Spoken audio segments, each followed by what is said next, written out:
থেকে আরেকটা আয়াতের অর্থ করতে চাই আপনাদের সামনে। আল্লাহ তাআলা বলেন, তোমরা যা করো না তোমরা তা বলো কেন? তোমরা যা করো না তোমাদের তা বলা আল্লাহর কাছে অতিশয় অসন্তোষজনক। এটা বলার উদ্দেশ্য হচ্ছে এই আজকের যে এই অনুষ্ঠানটা আমাদের এলাকার জন্য, বিশেষ করে যাতে করে আমাদের এলাকার মধ্যে আমরা যারা আছি তাদের যাতে আত্মশুদ্ধি হয়, বা আমাদের যে প্রজন্ম আছে, যে আমাদের ছোট প্রজন্ম আছে, তারা যাতে পরবর্তীতে মসজিদমুখী হয় বা মসজিদ আবাদ করার যে বিষয়টা সেটা যাতে তারা করতে পারে। কারণ আমাদের এলাকার প্রেক্ষিতে যদি আমরা দেখি, আমাদের মোটামুটি 3টা প্রজন্ম আছে এখানে। আমাদের দাদারা তো মোটামুটি নাই বললেই চলে, বাবারা আছেন, চাচারা আছেন, আমরা আছি, এরপরে আমাদের যারা যে 3য় প্রজন্ম আছে তারা আছেন, বাচ্চা কিশোর যারা আছে তারা। তো এক্ষেত্রে দেখা যায় কি, আমাদের মসজিদের কথা যদি আমরা হিসেব করি, আমাদের যে নামাজে কী পরিমাণ মানুষ আসে, কারা আসে, সেটা আমরা মোটামুটি জানি, দেখি বা বুঝতে পারি। তো সেই হিসাবে আমরা হয়তোবা আমাদের ছোট যারা আছে তাদেরকে হয়তো উৎসাহিত করতে পারি, কিন্তু সেটার জন্য আসলে আমাদের নিজেদেরও নামাজে আসতে হবে। তখনই হয়তোবা আমরা আমাদের বাসায় যেয়ে হয়তোবা কাউকে বলতে পারবো নামাজে আসার জন্য। এই জন্য আমাদের ছোটদের পাশাপাশি নিজেদেরও নামাজের প্রতি যত্নবান হওয়া প্রয়োজন। আমরা যদি আমাদের নিজের নাতি বা ছেলে তাদেরকে যদি আমার সাথে করে নিয়ে আসি, তখন দেখা যাবে কি আমাদের মসজিদটা আবাদের যে বিষয় বলা হয়েছে আবাদটা সম্পূর্ণভাবে হবে।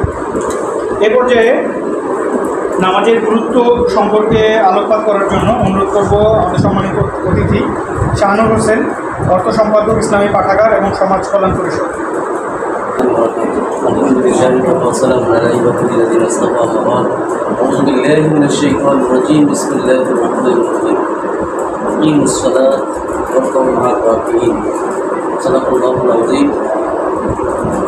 قال رسول الله صلى الله عليه وسلم بني الإسلام على 5: شهادة أن لا إله إلا الله وأن محمدا رسول الله وإقام الصلاة وإيتاء الزكاة والحج وصوم رمضان متفق عليه أو كما قال عليه الصلاة والسلام।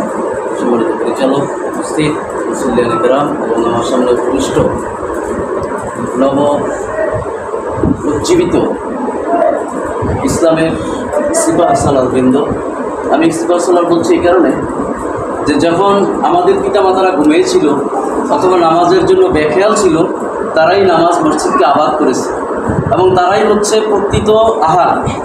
এই সমাজের প্রকৃত আহাল হিসাবে তারা যে ভূমিকা পালন করেছে, সেই জন্য তাদেরকে শুধু ধন্যবাদ দিয়ে খাটো করতে চাই না, আল্লাহর দরবারে শুকরিয়া দান দোয়া করছি যে যাদেরকে যেন মৃত্যু পর্যন্ত এই মসজিদ মুখ তাদেরকে রাখেন, সবাই বলে আমিন।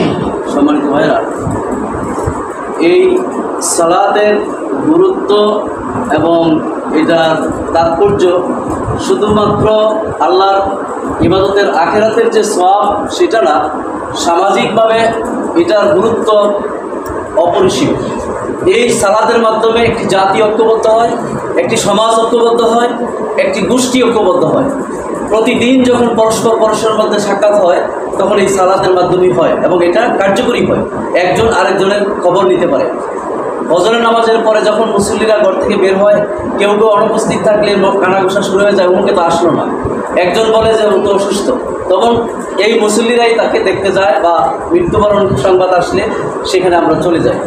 এটা হচ্ছে সামাজিক গুরুত্বের অন্যতম, যে প্রত্যেকে খোঁজখবর নেওয়া। এটা শুধুমাত্র যে আমার এবাদত, শুধুমাত্র যে আমার ব্যক্তি ইসলাহের জন্য করতেছি সেটা না, একটা সমাজকে পরিবর্তন করার জন্য এটা অত্যন্ত গুরুত্বপূর্ণ ভূমিকা পালন করে। সেই গুরুত্বপূর্ণ ভূমিকাটাই পালন করেছে আমাদের মানুষরা।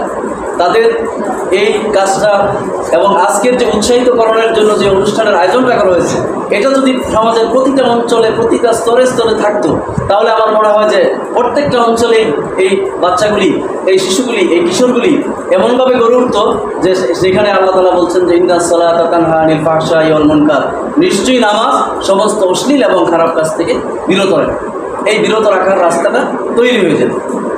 আল্লাহ রাব্বুল আলামিন বলছিলেন যে তোমরা নামাজ আদায় করো এবং রুকুকারীদের সহিত রুকু করো, অর্থাৎ জামাতে নামাজ আদায় করো। প্রকাশ্যে না রুকুকারীদের সহিত রুকু করার অর্থই হচ্ছে, এখানে তাফসীরকারগণ বলেন যে তোমরা জামাতে সংঘবদ্ধভাবে নামাজ আদায় করো। আর ইসলামের যে 5টা বুনিয়াদ, এই 5টা বুনিয়াদের মধ্যে 5টা খুঁটি, একটি ঘর যেমন পিলার ছাড়া ঘরটাকে টিকে রাখা যায় না। যদি এই কোণার মধ্যে কাপড়া যায় তাহলে ওইদিকে হেলে যাবে। এই 5টা স্তম্ভের মধ্যে যদি একটা স্তম্ভ না থাকে, ইসলাম যেমন টিকে থাকবে না, ঠিক তেমনি নামাজ যদি আমরা না পড়ি তাহলে ইসলামের পরিপূর্ণ যে অনুসরণ, পরিপূর্ণ যে অনুকরণ, সেটা আমাদের মধ্যে আসবে না। এই জন্য আমাদেরকে এই নামাজের গুরুত্ব আমাদের নিজেদেরকে বুঝতে হবে। আজকে একটি কথা যদিও তিক্ত হিসাবে আপনাদের মধ্যে গ্রহণ করে ক্ষমা চেয়ে নিচ্ছি, যেই সন্তানেরা আপনাদের নামাজ পড়ে আপনাদেরকে চোখে আঙ্গুল দিয়ে দেখিয়ে দিয়েছে 40টা দিন, আপনাদের কি একটুও লজ্জা হয় নাই যে আমার সন্তানেরা মসজিদে যাচ্ছে, আমার সন্তানেরা এতেকাফ করেছে, আমি এসে দেখেছি যে খোদায় কাতর তারা সেখানে এতেকাফ করতেছে। এই দৃশ্য আপনাদের যদি বিন্দুমাত্র শরীরের মধ্যে জাগ্রত হয়ে থাকে তাহলে বুঝতে হবে আপনাদের ঈমান আছে। আর যদি আপনাদের শরীরের মধ্যে কোনো বিন্দুমাত্র প্রতিক্রিয়ার সৃষ্টি না হয়, বুঝতে হবে আমার মধ্যে ঈমান নাই, আমার মধ্যে ঈমানের কমতি রয়েছে। দ্বিতীয়বার আমাকে মুসলমান হওয়ার জন্য প্রস্তুতি নিতে হবে। সম্মানিত ভাইরা, এই ছোটরা আমাদেরকে আঙ্গুল দিয়ে দেখিয়ে দিয়েছে যে নামাজ কিভাবে সংঘবদ্ধভাবে জামাতের সহিত আদায় করতে হয়।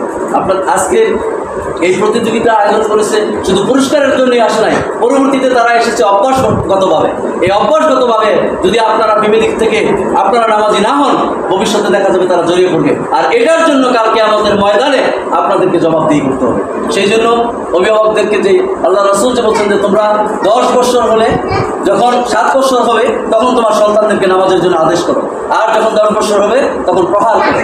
এই সংস্কৃতি যতক্ষণ পর্যন্ত না আমাদের প্রত্যেকটা ঘরে ঘরে প্রতিষ্ঠিত না হবে, ততক্ষণ পর্যন্ত আমরা পূর্ণাঙ্গ মুসলমান হিসেবে পরিচয় দিতে পারবো না। সম্মানিত ভাইরা, আজকের এই অনুষ্ঠান সফল এবং সার্থক হোক, এবং আজকে যারা এই নামাজ পড়ে দেখেছেন তাদেরকে আমৃত্যু পর্যন্ত নামাজের প্রতি থেকে সমাজের সমস্ত ভালো কাজ করার তৌফিক দান করুন।